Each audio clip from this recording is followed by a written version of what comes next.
এবার থ্রেট কালচারের অভিযোগ বাঁকুড়ায়। বাঁকুড়া জেলা সারদামণি মহিলা কলেজে অভিযোগ, আরজি করের প্রতিবাদ আন্দোলনে যোগ দেওয়ায় শাস্তির অভিযোগ। আরো বিস্তারিত জানবো আমাদের প্রতিনিধি প্রিয়ব্রতর কাছ থেকে। প্রিয়ব্রত, কি অভিযোগ? দেখো, যে অভিযোগ করা হয়েছে ছাত্রীদের পক্ষ থেকে যে আরজি করের প্রতিবাদ করতে চেয়েছিলেন তারা কলেজে, কিন্তু কলেজে তাকে পারমিশন দেওয়া হয়নি, সেই কারণে তারা কলেজের গেটের বাইরে স্ট্রিট পেন্টিং করেছিলেন। এই প্রতিবাদের ভাষা যখন তারা করেছিলেন তারপরই তারা কিন্তু কলেজে যোগদান করতে দেন। তখনই যে ভূগোল বিভাগের বিভাগীয় প্রধান এবং রাজ্যের প্রাক্তন মন্ত্রী শ্যামল সাঁতরা অভিযোগ যে শ্যামল সাঁতরা তাদেরকে ক্লাস থেকে বের করে দেন, অপমান করে, এমনটাই অভিযোগ করেছে ছাত্রীদের পক্ষ থেকে। তাদের দাবি যে এই ধরনের স্ট্রিট পেন্টিং কিন্তু গোটা রাজ্য জুড়ে করা হচ্ছে, সেইভাবেই তারা কলেজের বিভিন্ন ছাত্রছাত্রীকে নিয়ে কলেজে প্রতিবাদ করতে চেয়েছিলেন, কিন্তু কলেজে প্রতিবাদ করতে বারণ করায় তারা বাইরে প্রতিবাদ করেছিলেন। সেক্ষেত্রে কেন তাদেরকে অপমান করে বের করে দেওয়া হলো, কাজ করতে দেওয়া হলো না, এই দাবিতে তারা সরব হয়েছেন। এবং এই যে বিভাগীয় প্রধান শ্যামল সাঁতরা, তার যেটা দাবি, তিনি অভিযোগ করছেন পাল্টা যে ছাত্রীদের পক্ষ থেকে কয়েকজন ছাত্রী অভিযোগ করেছিলেন যে কয়েকজন কলেজ ছাত্রী তারা একটি নির্দিষ্ট দলের ক্ষেত্রে প্রচার করতে বলছেন, এবং এই যে আরজি করের বিষয়ে তারা কিন্তু প্রচার করা এবং পাশাপাশি লিফলেট বিলি করা কলেজে এবং চাঁদা তোলা, এই সব অভিযোগ করেছেন, এবং সেই কারণেই এই দুই ছাত্রীকে ক্লাস থেকে বের করে দেওয়া হয়েছে। অন্যদিকে ছাত্রীদের পক্ষ থেকে প্রতিবাদ করানো হয়েছে এবং আজ কলেজের গেটে বিক্ষোভ চলছে, এবং এই মুহূর্তে কিন্তু বিক্ষোভে কেটে পড়েছেন কলেজ ছাত্রছাত্রীরা।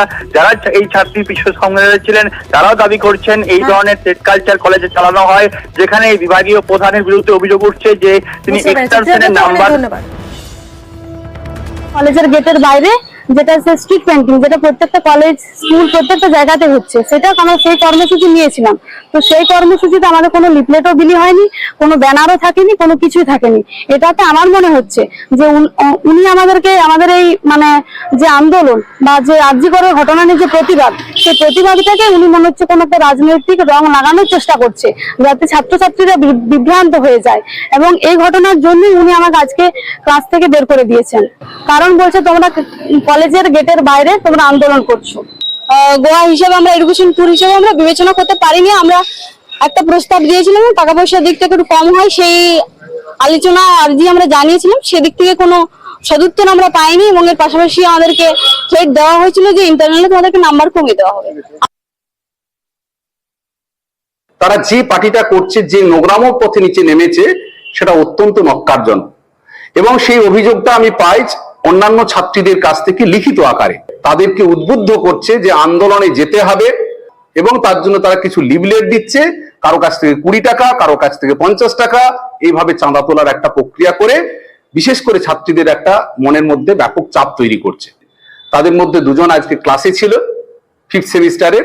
তাদেরকে বললাম, বাবা তোমাদেরকে আজকে ক্লাস করতে হবে না, তোমরা পরে ক্লাস করো, কারণ আমি তোমাদের ক্লাস নেবো না, তোমাদের বিরুদ্ধে অভিযোগ রয়েছে। এটুকুই আমি বলে তাদেরকে বের করে দিয়েছি।